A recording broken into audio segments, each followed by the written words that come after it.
All right, welcome back to the channel. Thanks for joining me on my journey to grow mentally, spiritually, financially, and physically, as well as documenting my progress along the way so I can give the most practical and relatable advice. All right, so thought we'd have a little change of scenery this morning. My cousin says, I should do it in different spots, make it more interesting. When he was thinking about it, though, he was thinking, just do it outside, something like that. But it's a little difficult when it's 5:45 in the morning. Don't really want to be anywhere else besides my room right now. So really don't want to be anywhere besides my bed right now. But here we are, making these videos, coming a little bit better each week, just documenting my progress. Thoughts I've been having recently. Some are that I can make this one channel that I'm on right now with like more, not necessarily like content for views, but just like updates, documentation of what's going on right now, stuff like that. And then maybe make a second channel which is like maybe shorts, or it's more educational and entertaining type stuff. So this is just gonna be like all like long form, just me talking, updating, so I can have progress, know where I was at this time. But I'm thinking about maybe making a second channel where I can put more time into it. And speaking of which, I was listening to a podcast last night. Alex Ramosi, of course, the guy's really the goat. And he was at the end, he was like, a little thing to leave people with is find your input output equation and just 10x it. So I was like, what's my input output equation for making these videos? And I input maybe takes like for the whole video 2 hours of work from scripting. Actually, it's like usually about half an hour of recording, maybe an hour of editing. I don't know. It's around 2 hours per week for like the whole video, and these are like not very good videos. So 10x that is 20 hours, and that's what it's gonna take to make great content. But I don't have that right now, 20 hours. So I'd be waking up at 4 every morning to work on making the best video possible. So I think right now, just going to continue to make the longer form, one update per week, and then maybe start the second channel, or just make the better short form later on. I had a lot to say about this topic. I didn't even write it down on the computer. It's just packed out these notes pages with it. I have very, very bad handwriting, and I don't know, I just wanted to have like a more chill convo about it and kind of what I was thinking. So I'm gonna go ahead and get into it. I don't really know what to title this. I might think of something better, but as of now, it's how to grow influence and popularity in a group of people. But this also, works one-on-one. It works in so many situations. This is just something I've noticed as more of an extrovert who's been practicing the craft of, getting into a group of people that you don't know. And, a big group of people that you don't know, it can be scary. You can feel overwhelmed, obviously uncomfortable. You're not confident in, who you are. No one wants to listen to what I have to say. And you're unable to be noticed in this large group. So kind of where we're coming from is how to get over that, how to have your influence and a little weight in the words you carry in a group, and also you can fit in a bit. So this is like some stuff I've learned from being an extrovert. It helps, but also just other things I've learned. So, first thing that you can do to, get yourself in the right mood. So, prep yourself. So, here's some things that you can do to prep yourself.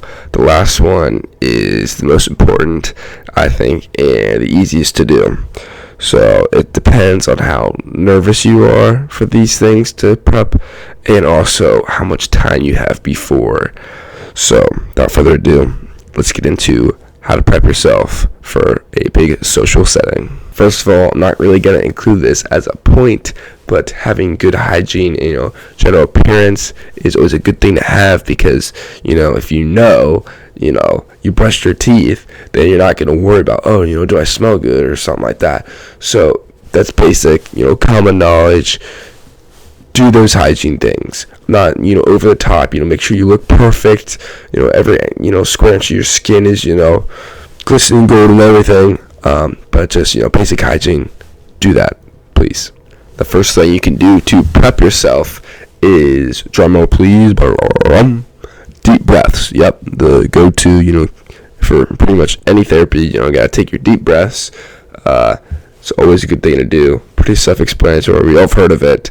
On to number 2. Number 2 is a little bit more interesting. Probably most of you have still heard of it though, but it's what I call lighten your mood. So this can be, a range of things. Some things I wrote down is find something funny that you can laugh at before, lighten your mood. Or another huge one is listen to a favorite song and sing along while you're driving to this thing.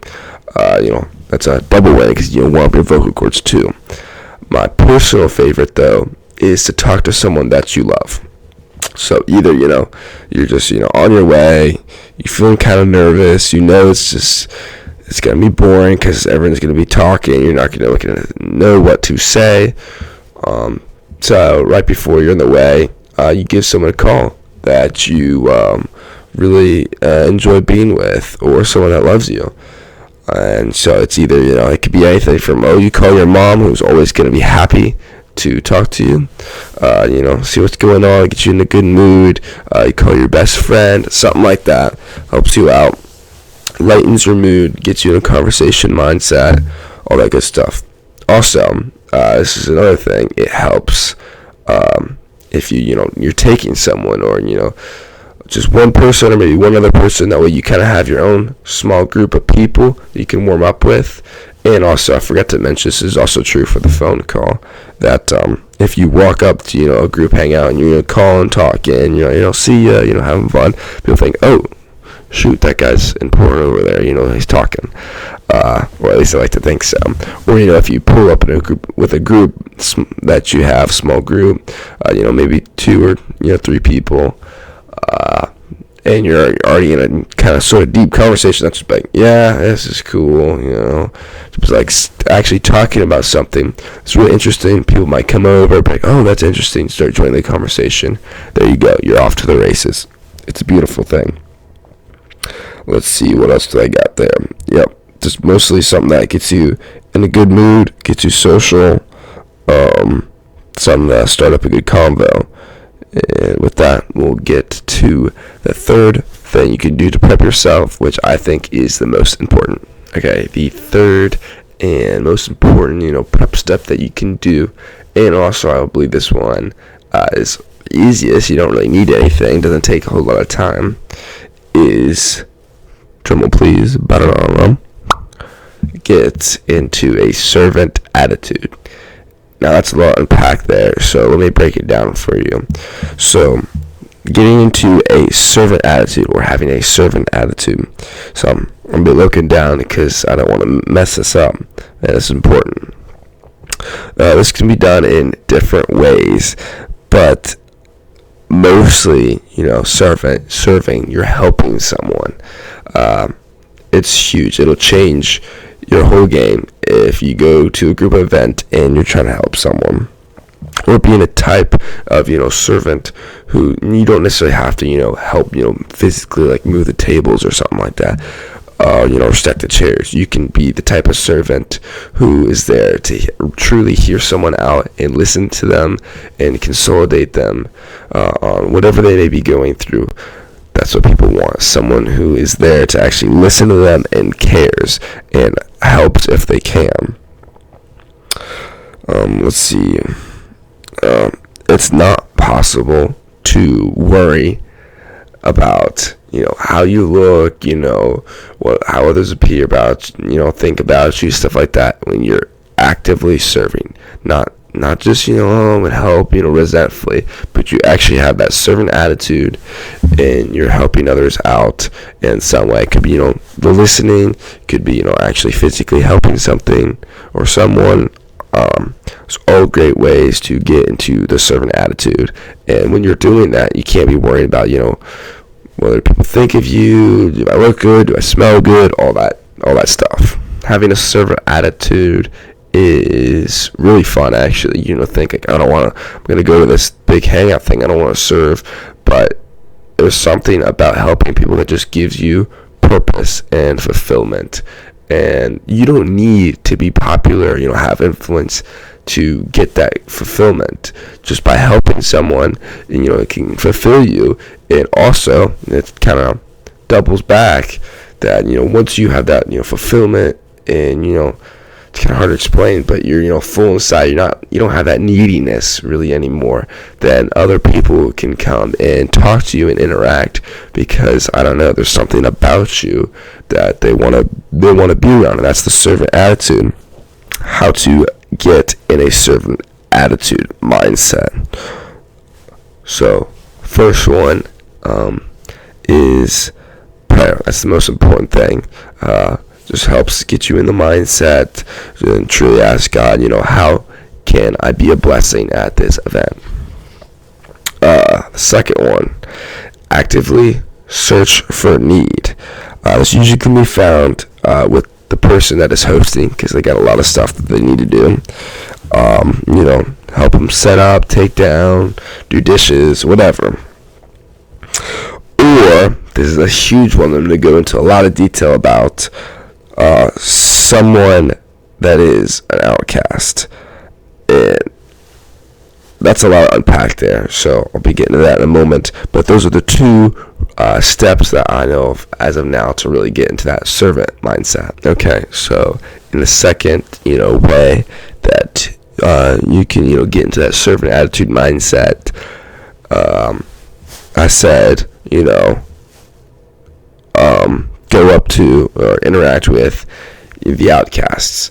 And what does that really mean?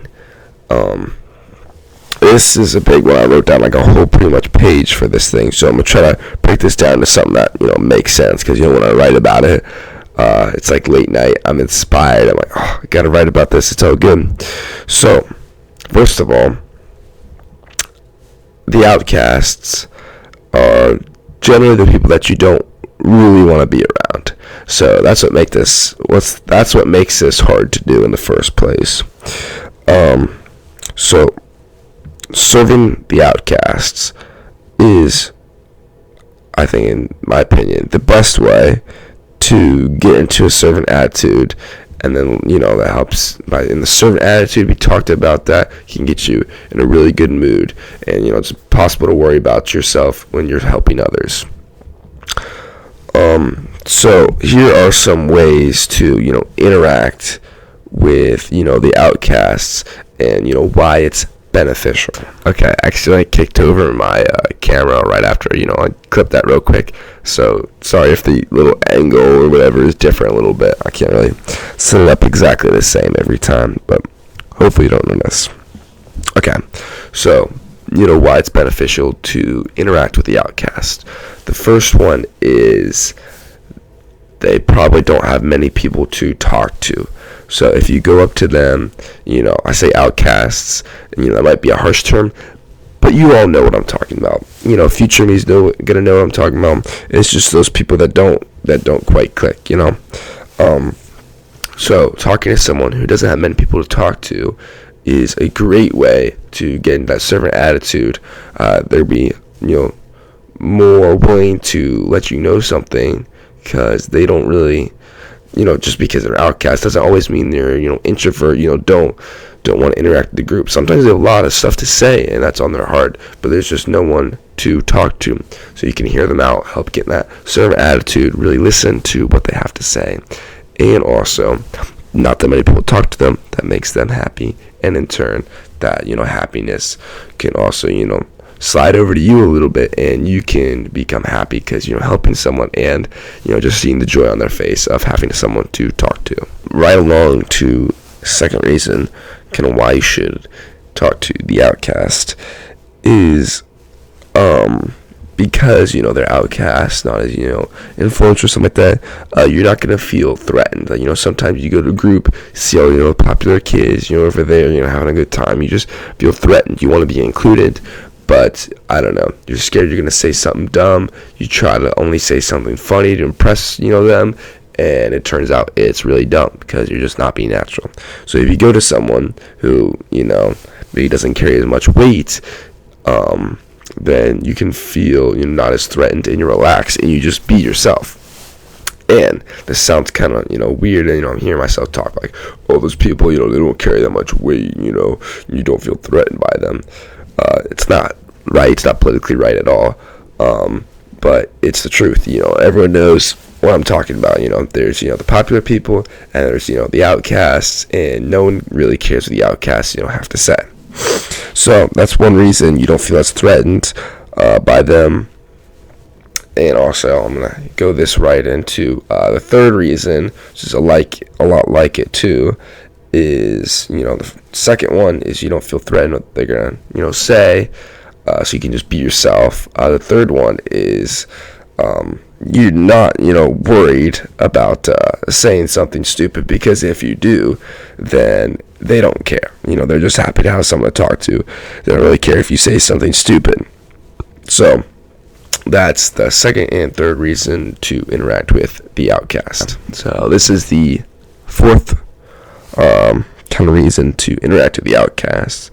And I'm giving these reasons, stuff like that. These are kind of like based on logic, human reasoning, stuff like that. But really, there is a fifth reason. Probably there's more that I haven't thought of. But these are all just interacting to help get you in the servant attitude, and it can help you lighten up and be more social in a way. So these are kind of self-serving in a way. I'm thinking about this as I'm talking about just to get yourself in a better mood so you can be more popular, but that's not the case. Also, talking the outcast is something Jesus told us to do, to include others, and part of that is plays into why it's so important. So I thought I should mention that. But the fourth reason is the outcasts. They may not be as popular or carry as much weight in their words, but they do matter, and that's kind of what I was getting at. Jesus told us to talk to the outcasts, so they do matter, and others probably may not see it at the start, but will eventually. If they see you talking to someone who's normally out there a little weird, but oh, that's cool, that person can talk to anyone and have a good time. They're really inclusive. They see that no one's gonna be mad at you, like, oh, why are you talking to him? It's not that weird, at least I hope not. And then you can talk to them, and since it may not have many to talk to, they're going to kind of bond to you and make a relationship with you. And it's always nice to have another friend. Okay, so can I give a quick recap and then bring this video to a close? I think I rambled a lot. Hopefully got my point across, but this was really important to me, so I wrote down a lot. So the recap is, number one, prep. Talk, sing, laugh, make sure you breathe. Also, the hygiene, all those things go into prep. Number two, the whole servant attitude idea. What is that? What is a servant attitude? Number three is how to get into a servant attitude. So I explained what servant attitude was, as when you're helping someone, or you're talking to them, really feeling for them, you try to be of service. And number three, how to get into a servant attitude. First one is pray, and the second one is actively search for a need. So the host, search what's going on, see if you can help, or you search for a need in the outcast, the person who has that emotional need to connect with another human being. You can be there for that. So I hope this video made sense. My voice is sounding kind of weird. I feel like it sounds scratchy right now, but that's okay. So remember to do your best and give your everything always. With that, I'll see you in the next video. Bye.